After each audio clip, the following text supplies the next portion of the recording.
Sebelum Daud dipakai di bangsanya, Daud dipakai di kotanya. Sebelum Daud dipakai di kotanya, dia dipakai di keluarganya. Karena dia berhasil dengan keluarganya, maka dia berhasil di kotanya. Karena dia berhasil di kotanya, dia berhasil di negaranya. Sebelum Daud diurapi jadi raja di Israel, dia diurapi di kotanya. Sebelum Daud diurapi di kotanya, dia diurapi di rumahnya. Small is big.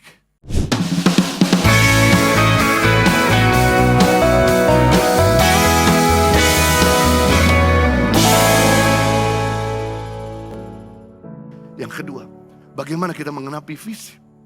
Yaitu mulai dari langkah kecil. Visi harus jelas, spesifik. Yang kedua, mulai dari langkah kecil.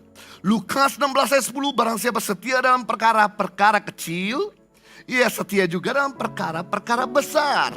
Dan barang siapa tidak benar dalam perkara-perkara kecil, ia tidak benar juga dalam perkara-perkara besar. Wow. Barang siapa hebat dalam perkara kecil, dia akan hebat juga dalam perkara besar.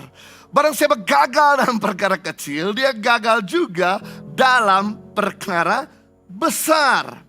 Jadi jangan harapkan dulu yang besar, jangan harapkan yang banyak dulu. Kalau kamu gak benar dulu, kalau kamu gak setia dulu, kalau kamu gak berhasil dulu, yang kecil yang sedikit. Perhatikan ini sebuah paradigm.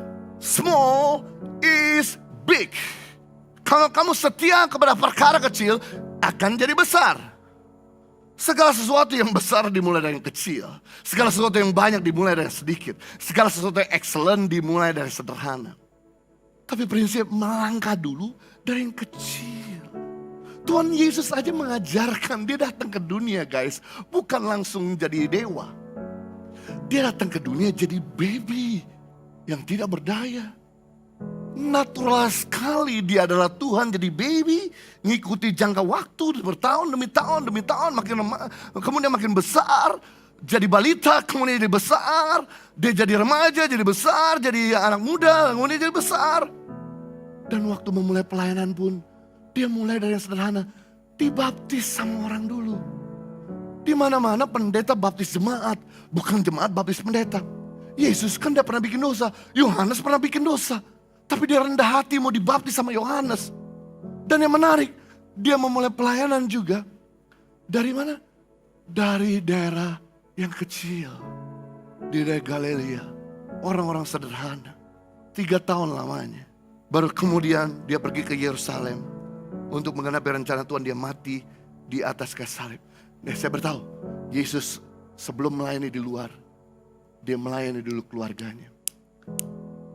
Selama puluhan tahun, 20 tahun dia melayani mamanya, dia melayani adik-adiknya. Kenapa? Karena Yusuf, begitu Yesus beranjak, mulai remaja, mulai Yusuf sudah mati. Karena Yusuf menikah sama Maria sudah di usia tua.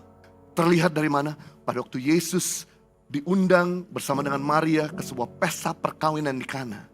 Maria tidak datang dengan suaminya. Biasanya menurut tradisi Yahudi, kalau seseorang diundang ke pesta perkawinan, dia wajib membawa suaminya. Pada waktu Maria datang ke pesta perkawinan di Kana, Maria tidak bawa Yusuf, membuktikan di sini bahwa Yusuf sudah meninggal. Jadi berarti Yesus mengambil tanggung jawab untuk meneruskan bisnis orang tuanya sebagai tukang kayu. Rumah di Israel guys, bukan terbuat dari batu seperti di Indonesia. Rumah di Israel maksud saya tidak terbuat dari kayu seperti di Indonesia atau di Jepang. Tapi rumah di Israel terbuat dari batu. Jadi tukang kayu kurang laku dibandingkan tukang batu.